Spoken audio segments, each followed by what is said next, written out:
Hello, this is Shannon Riley, the host of Backyard Pet Talk. And today we will be talking to Misti Soo Hoo. She's an RVT at the Ojai School of Canine Massage. So we get to learn more about massage today and some of her path. Welcome, Misty. Thank you for being here with me today.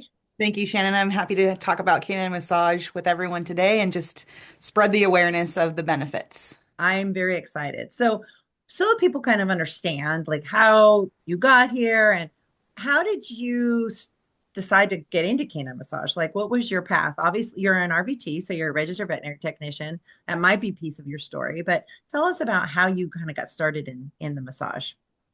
It definitely started with being in school for being a registered veterinary technician and recognizing the need for senior dogs or orthopedic patients to have some sort of care post-operatively or prior to surgery. Older patients, I felt like were kind of neglected when it came to just getting old. We just talk about hospice care, but what really was hospice care? And I started fostering quite a few senior Chihuahuas from the shelter and recognized the need for some sort of healing that wasn't just medication. That was something more that also bonded me to them. And I think as humans, we kind of naturally massage or pet or handle animals in a very touching and loving way, and they feel comforted from that. But I wanted to find a way to be able to do it medically where it wasn't just me petting them and performing my own type of massage, if you will. I wanted to figure out a way to make it last as well as make it beneficial. Oh, yes, that's great. I mean, you became a registered veterinary technician, so you obviously went to that through that program. Did you have to go through a school to do canine massage? I mean, did you have additional schooling or was it just learned? How did you manage that part? Well, what actually piqued my interest that there was such a thing as canine massage, besides people doing it for themselves on their pets, was I went to a CE lecture with Dr. Dodi Tynaway in Calabasas, who was kind of the forefront veterinarian for canine rehab. And I realized that through rehab, there were quite a few modalities of acupuncture, massage, underwater treadmill stretching. And I found very much her class to be beneficial to piquing my interest further to saying, hey, well, this is something. There is training that I can have. This is a real thing. It just wasn't as well known at that time. And so I started researching after that different facilities where they did orthopedic surgeries and that had underwater treadmill therapy, that did kind of traditional Chinese veterinary medicine type of rehab afterwards. And then that led me down the rabbit hole of the internet of looking, is there a class? Where can I learn this formally that's geared towards massage itself and not acupuncture or things that I'm not, as a licensed RVT, able to perform. So then I found the School of Ojai Massage, Ojai School of Canine Massage, and saw the website, found Nikki and Jamie, and just fell in love and realized that that was the path that I wanted to continue down. That's awesome. And it is one of those things because people don't realize as RVTs, there's things we can't do without being a doctor and what we can Yeah. do. And finding that, you know, even being a physical therapist, you can't, you have to be a doctor or you have to be under. So there's so many restraints. So this is a great way that you're able to help dogs and other animals get massages too, like cats and horses and things Horses. like that. Yeah, Sure. exactly. Exactly. They can all have it. So what would you say over this when you've learned, what are some of the benefits of massage? Like what was some of the things that you've seen benefiting animals? It could be even if we end up diverting off of dogs, but probably dogs are the thing you see the most. It's kind of like, training a behavior, you Absolutely. know. Yeah, we just see dogs more. It doesn't mean that it doesn't have horses don't need it or cats don't need it, birds don't need it, but dogs just are the one that people bring And I get feel like help for. they're also the easier species out of all of those to really work on. Cats are you have to have much more patience. I always refer to cats like people. I can't just walk up to a person and hug them that I don't know. It's a dog, yeah, but a cat is going to be like, "Why are you touching me?" Horses are similar. They're a little standoffish if they don't know you, and people can also be quite intimidated by the size of horses alone. But I think the main benefits besides, physicality is going to be that trust and that healing bond that really can't be created without touch. And Mhm. massage is a great way to reduce pain and reduce inflammation and provide quick trust bond forming immediately. And I think that that human animal bond is what we're all striving for when we're working with animals, and to be able to connect with an animal who's fearful or frightened or painful on a different level, and immediately be able to show them that I'm here to help, and I'm here to make it better. And if I can lessen just a little bit of pain, their trust in me and being able to handle them goes so much further than any other type of restraint or handling. Hmm. Since you're an RVT too, some of that where it's not just somebody who's like, I don't know anything about physiology or anatomy or anything. I can say it when I was practicing as an RVT in Napa. I knew nothing about acupuncture, and I kind of thought it was woo at the time. Even, and so we had an acupuncturist come in, and there was a bulldog who could barely walk into the hospital. And then he sat and got his little acupuncture service, and he, after one treatment, was jumping on us on the way out. And I went, okay, I believe now. I mean, that's what it took. This was in the early 2000s, maybe the late 90s, a long time ago, before we knew as much. Do you have some examples of like where massage has really helped either post-surgically or post-injury or pre-surgically, or like that aha moment of, wow, massage really, I could see this difference, whether it's immediate like that was or over, a period of time? I think I see it in my day-to-day work. I really use, we have a lot of fear-free techniques that we're taught as veterinary professionals on how to minimize stress and anxiety and discomfort and create more of a connection and a trust when they first come to the clinic. And that way we're able to perform the techniques and the procedures that we need to help them.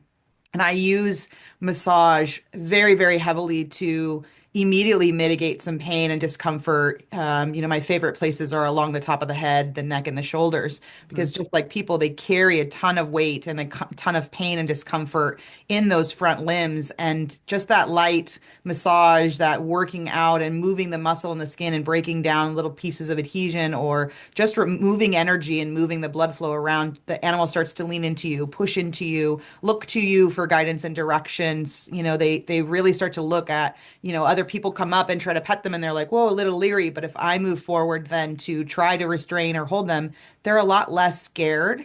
And I think that they recognize that I'm doing something to benefit them, and that it's not all scary. So I think day to day. But when it comes to like an example of patients similar to your story with like the bulldog jumping on you, you have a pet that comes in, and the owner's complaining that the dog is really arthritic, doesn't want to get up. One particular patient is Benny. He's a German short hair pointer. He's 14, which is a very aged pet. He was very, very, very athletic as a young dog. And so that built up a lot of strain and muscle overuse, bone on bone contact.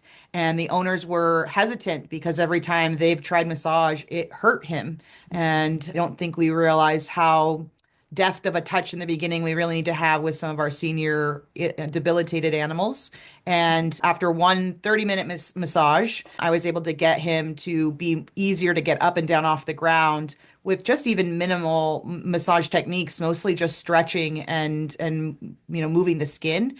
And the owners were amazed that it didn't hurt him, that he didn't cry, and we're really thankful for an option that wasn't drug related, and that they could save his organs or prevent, all the side effects for medications with that. And then the beauty for him is that the owners were so involved with Benny that he lived another 2 years. Wow. Yeah. Yeah. So they were able to then do the same techniques or practice some of the things that I'd show them to help him in the long run have that better mobility and that pain-free kind of existence.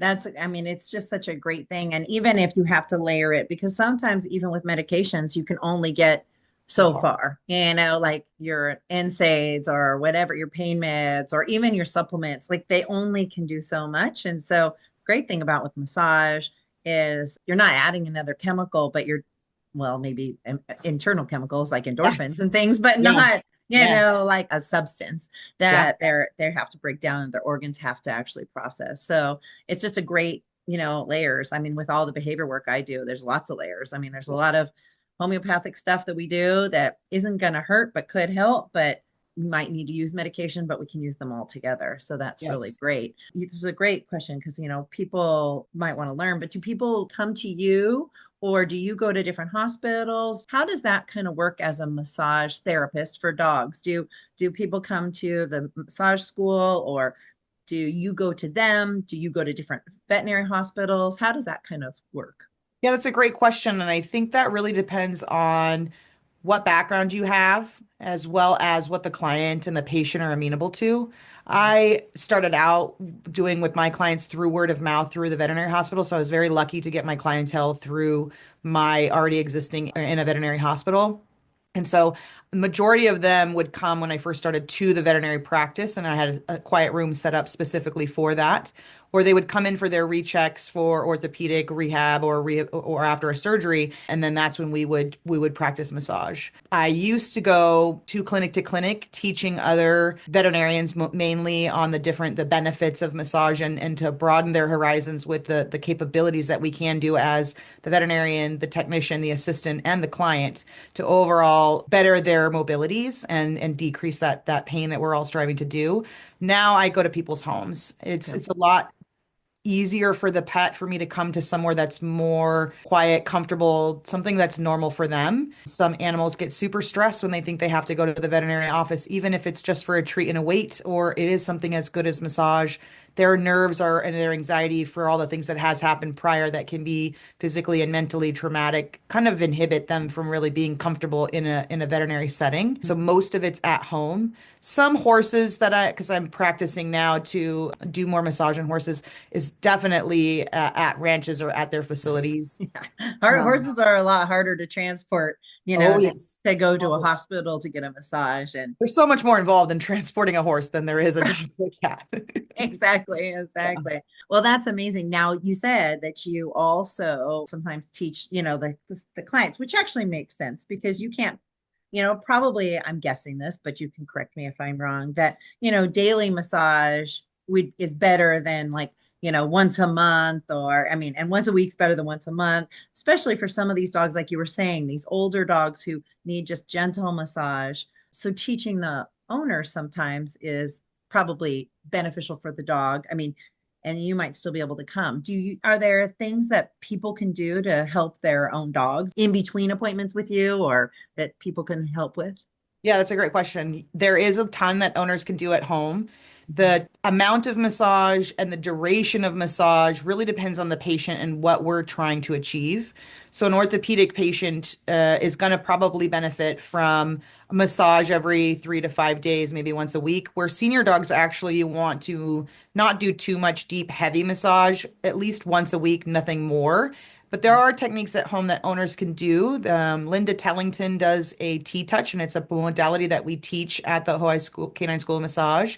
And it's a way to reconnect the nervous system. So it is a touch, but it's not a deep massage. It's considered massage, but it's really just reconnecting the mind and the body together, re-stimulating that nervous system, having the body work on itself to create homeostasis on its own. That is profound for the mind and the body without having to do like a Swedish technique or a deep tissue like an acupressure. And those are definitely stretching is also another really great way clients can passively help their animals to be more comfortable at home.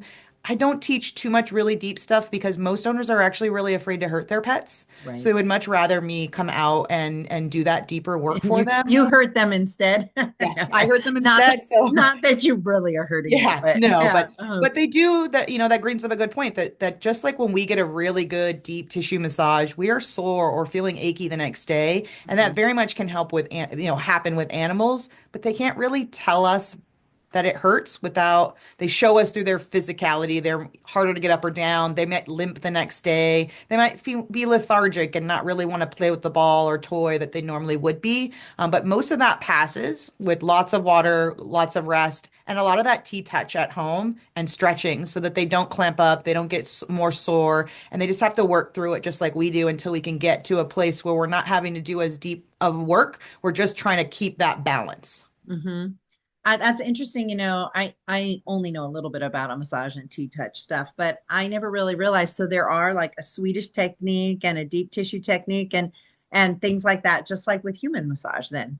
Yes, there is. And we base the majority of our training from human massage. Our founder, Nikki Scott, is trained in human massage for over 20, 30 years-ish. So a lot of his background came into that. And the same place I found myself in, I believe he found himself in, of how can I benefit animals as well? Because they are man's best friend. They are an integral part of our lives. And how can we benefit them in the long haul and give them the same, recognizing that they have the same needs for that physical therapy and that rehab as we get older or when we're injured, as well as to prevent kind of injury or make it easier to heal when we do have injury. So a lot of all of our training is stemmed from that human side, and all the techniques are based on similar Swedish deep tissue acupressure, T-touches. It's all based on the same side of the human side, myofascial release. Yeah. So you even do like myofascial Oh yeah. release and stuff. Oh, that's just fascinating. I mean, there's so much I don't think people even know that they can do it with their dog. I mean, there's so much we're learning all the time. Like I said, acupuncture, but massage have so many different options that Yes. you can do that aren't too invasive. Now, speaking of, I work with really fearful, aggressive dogs sometimes. Obviously, that's going to limit you on to some degree, but do you ever have dogs where, and this may or may not be beneficial, where they can have like some not fully sedated, not anesthetized? I mean, I don't know if that's even something where there might be benefit to, okay, I have a reactive dog that also has pain and he's afraid, but if we give him some degree of some trazodone or something that, nothing, we're not going to knock them out with, something really too heavy. Can they benefit if you have to also incorporate that medication just until they learn to trust you? Is that something you've ever had to deal with? Oh, yes. There was a dog. Funny enough, her name is Maiko, and she was an Akita, and she was very much a land shark. Uh-huh. But she suffered from quite a few ailments of torn ligaments and injuries from previous agility meets and things that she was performing in. And she was not amenable to me handling her. But the owners desperately wanted to find ways at home to be able to help mitigate pain and discomfort with her. So they would actually do what we call chill protocol, where we would give medications prior with some melatonin the night before and 2 hours before my arrival. She would still wear a basket muzzle. And it Mhm. took a lot of recognizing and patience on my end to recognize that she's very fearful, and that just because she's trying to bite me doesn't mean she's a bad dog per se or an aggressive animal. It's that my pain is so bad and I'm so fearful of you that I don't want to be further injured. And my only defense, because you're not listening to my growls or my moving away, is to try to bite. And the owners, we would sit outside where it was calm and comfortable. And it took me about 4 sessions, almost 5 sessions, I want to say, before I could actually do anything with hair pulling or deep anything, or even just be able to pet her without her being upset and moving away. It was very challenging because she did not want me to touch her. So in the Mhm. end, once I was able to at least show on her body those techniques that I needed the owners to do, they picked up everything on their own from home. They also went to a rehabilitation specialist to get things like underwater treadmill and acupuncture, are things that I can't perform. And we're able to multimodally help her with a combination of medications, at-home massage, and going to a rehabilitation specialist. That's great. Yeah, I just had a memory of, it was a long, long time ago. It had to have been at least, over probably 15 years ago or so, maybe longer, of a dog that I saw was a young dog. I wanted to say it was like an Akita. It was white. I can't remember exactly what his breed was, but he had like every joint was bad. Like he was born with and he was in so much pain and he was so aggressive because he just hurt, Yeah. and he was fearful and he didn't get well socialized. And, we were trying all kinds of things from the behavior. I was working with the vet as far as like, what can we do to help this dog? Because nobody could touch it. No, I mean, he couldn't even go into vet visits without being completely sedated. And then they couldn't get good readings on, what was painful and what was not. And so, it's such a tricky thing when we're working with animals because not sometimes people who aren't in our field think, oh, they're all just going to be big gold retrievers and you're going to come give them a massage and they're going to love being massaged and they're going to want you there, but they don't understand all the things and that fear really can get in the way. And then when you add pain to fear, it's pretty significant. And as a behavior person, and who does consulting, we are now learning that acute behavior problems, like up to 70 to 80% of them have pain related to them. And so when we're seeing these dogs, I keep it in mind as an RVT. If I've seen lots of dogs that have a behavior problem, and I start asking about, we need to check out their hips or we need to check out their elbows or something, because there could be another component to this pain. And so that's why I was wondering, how are you able to bridge that gap? Because sounds, when you have to be able to touch them, and that's great. And then if you can give the owner some suggestions, that helps, because they can do those things in between and the dog trusts them more. So And I feel uh, like owners are so desperate to help that they'll try anything and wanting them to be pain free. And everybody wants to live a life that has no pain and that is free for movement and that, motion is lotion. And if there's no movement, then we just get harder and harder and stiffer. And that leads to more of that side of aggression. And throughout my career, I've really started to correlate the same things. And so when we teach fear free, it's not just because the animal's anxious or scared. It's that majority of these animals who are lashing out are painful. They have, you go to all these CEs and you learn about joint supplements and you find out from these veterinarians that like, there's some crazy amount of like, it's like greater than 60% of cats over the age of 4 have arthritis. And it blows your mind. You're like, wait, so that cat's really not just mean and scared. It's that it's super painful. And every time I try to touch it or grab it or hold it so that I can do a procedure, it's just escalating that pain. And their only response is to be an animal and to lash out.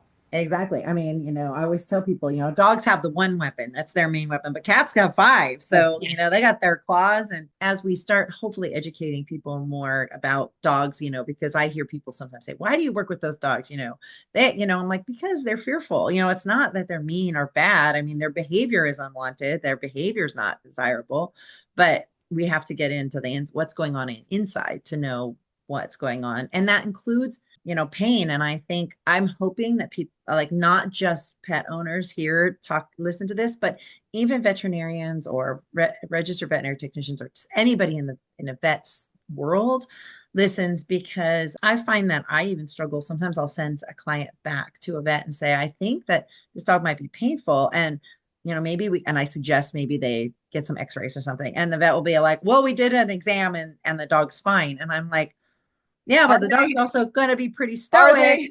I know. And are they, like, Are they now?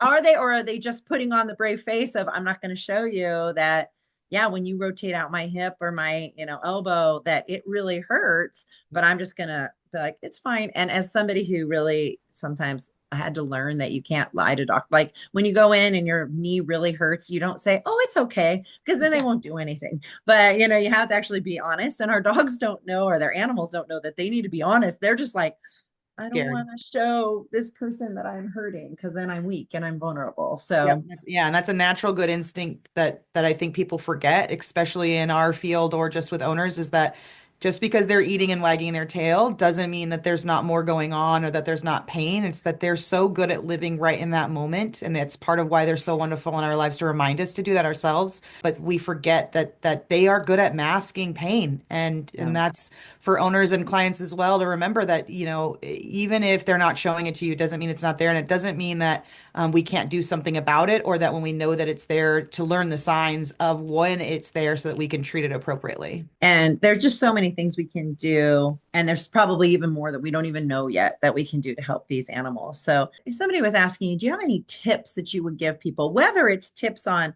hey, this is something that would benefit, like these are some scenarios that you may not think massage could help, but they could help, so maybe some tips on what people could look for, like if your dog, aside from just like limping or obvious orthopedic surgery, something that maybe people wouldn't think as an obvious, some massage could help, but also even some tips that you could give to somebody who's listening, who's like, I want to kind of see if my dog likes massage. What are some things we can do? So there's kind of two questions there, but first, what would be some things that people might not think about? Orthopedic surgery, an injury or pain. That's a pretty, people are pretty aware of that most of the time. Like, oh, my dog's in pain, a massage might help. But what do you have any suggestions of things that maybe people didn't, think about that might cause, that massage could benefit? Yeah, I think animals who are hyperactive, animals who are agility animals, that are working animals, animals who are very, they get the hypees like pit bulls running around the yards and that they're really overexerting themselves, high energy dogs are definitely animals that I think we kind of overlook that need that kind of rehabbed massage before there's an injury and to help stave off those injuries. I think animals who are stress animals, anxiety animals, animals who are not, unfortunately, we're seeing what we quote unquote are calling COVID dogs because they didn't get socialized as much because we couldn't during COVID. But a lot of people adopted pets during that time, really just being able to reduce that stress and anxiety besides food. Because there's two types of dogs, dogs that'll take food no matter what, and dogs that won't take food when they're stressed and painful or anxious. And if you can't give them food and they won't play with a toy, how else can we change their mentality or change their mindset about what's happening? And massage is a great way. So I think those two are the main ones. And then we've Just touched like a little bit us, about it. if we're stressed, we need, a massage can really help. So Yep. that's a great thing. And then you were saying Senior tips and dogs. things. Yeah, Yeah, senior yeah, dogs are another big one. I think we're yeah. recognizing that more and more that senior dogs really benefit from it. I think for tips, it's not, recognizing that there is a need for it no matter what their age, what their breed, what their lifestyle is. Massage always feels good. Touch Mhm. is always beneficial with animals unless they're telling you they want to sleep or leave me alone, but they're really good at giving those signals. Recognizing that as a client, you are capable of doing massage at home. You don't have to have massage therapist 100% of the time or a rehab specialist. It is a great start. But as Mhm. we know, with veterinary medicine and prices of the economy and everything going up, prices for everything get really expensive. But if you Mhm. can learn under a trained professional at home what techniques you can perform and what your dog will, what it needs as far as what kind of injury it has, that is something that's undervalued, I think, is that owners can do these techniques at home and really strengthen that client or that animal human bond as well as decrease their pain. Some of my favorite tools, I think, are is going to be a heating pad. Mhm. I think that is an underutilized tool. It's obviously needed to be used with caution so that we don't burn our patients, but they make ones now that turn off after it hits a certain degree, have timers on them. It's really beneficial for just like people and animals. We get up and we get moving, and if we're old and we're tired and our blood's not flowing, we have arthritis, using that heating pad before they wake up.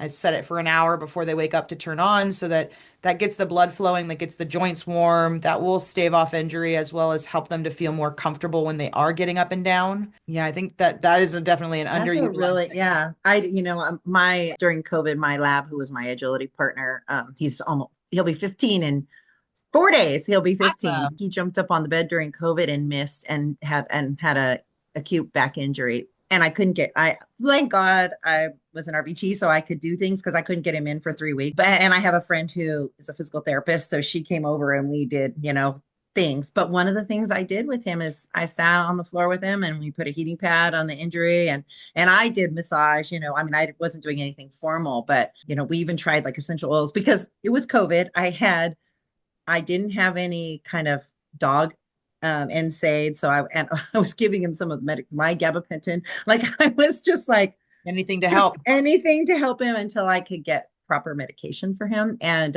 but I think we helped him better by the time he got to the vet.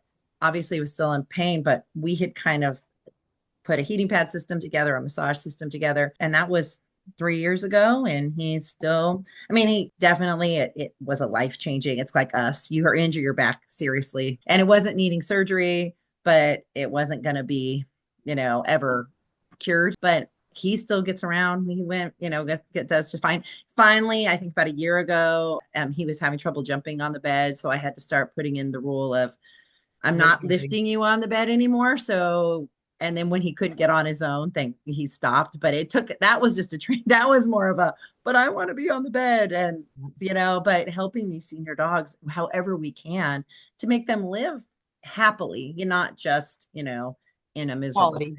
Make that good quality of life. Probably ask you a million more questions, but just for sake of time, how would you suggest people find someone like you? How do how would they go about that? Any other tips that they might need to know as they are interested in this massage?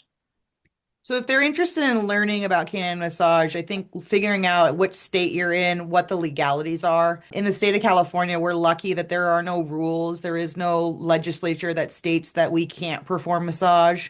There is stuff going on with the Veterinary Medical Board now where physical therapist, or the word therapist is, they're trying to strike that from the record so that we're not called therapists because not everyone that's in canine massage or practices canine massage are veterinary technicians or licensed through the state of California or whatever state you're in to practice it. So they're trying to make it where you have to have a veterinary background, which I think would be a really discredit to massage in general for animals because majority of the time, clients don't want to do any harm. Our motto is do no harm. Mhm. And I think that massage is really beneficial and it shouldn't be constricted or restrained to just being taught by physical rehab veterinarians or their staff. So you can definitely look for through veterinary offices or rehab offices for massage therapists in the area.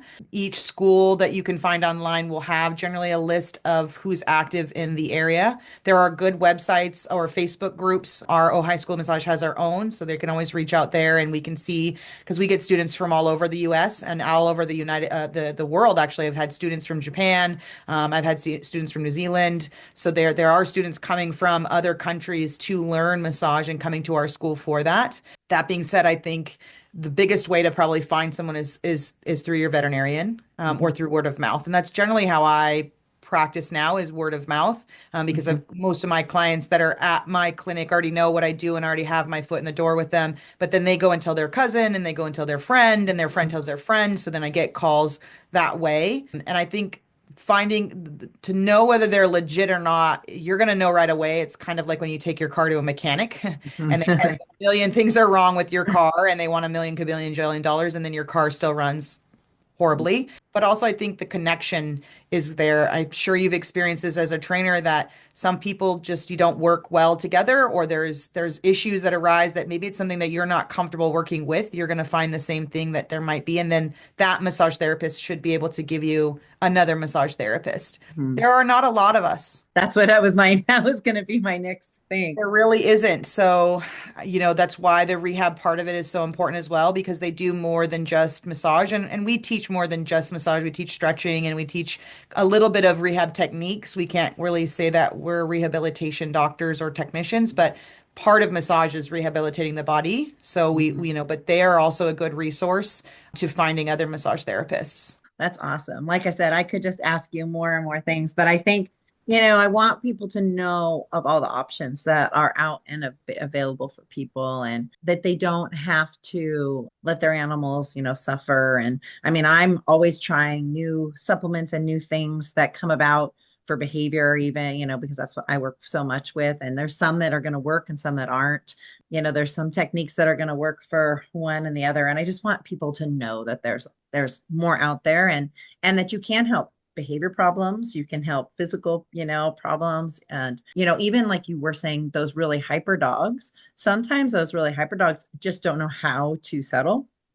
And I can imagine that if they start to enjoy massage, they can learn how to just settle and lay down on a bed and calm themselves because the act of the massage is relaxing. So I could see where that could be very beneficial for animals as well. So, well, thank you so much, Misty, for joining us on our Backyard podcast here today. And I hope that this helps people. We will put your contact information, the school's contact information too, so that if someone is either interested in pursuing this as a career or if they are just interested in doing things for their own pet, they can get some more information. But it is something that there are very few, there's not a lot of technicians, veterinary technicians, there are not a lot of massage therapists, there's not a lot of rehab people. And I'm hoping that this field starts to pick up because we see the benefits in humans. So, like, how can we benefit our animals? We love them, they're part of our family, they're our children. So, how can we do it? And then someday maybe be able to find a way where insurance covers it if they have pet insurance and things like that, because that is one of the things that when just like with humans, when you go outside the scope of general practice, the price goes up because it is just what it is. So hopefully as more people, maybe insurance will start picking things up or, people can learn more because we want our animals to have healthy lives. Yeah. So, well, thank you very much. It was so great to have you on. And please, any listeners, check out Misty. We'll give you all the contact information will be there so you can look up more. And if you have questions, just let us know. And we will see you on the next podcast. So thank you. Thank you, Misty, so much for taking time out with us today. Thank you very much for having me. I look forward to meeting anyone and talking anything about massage.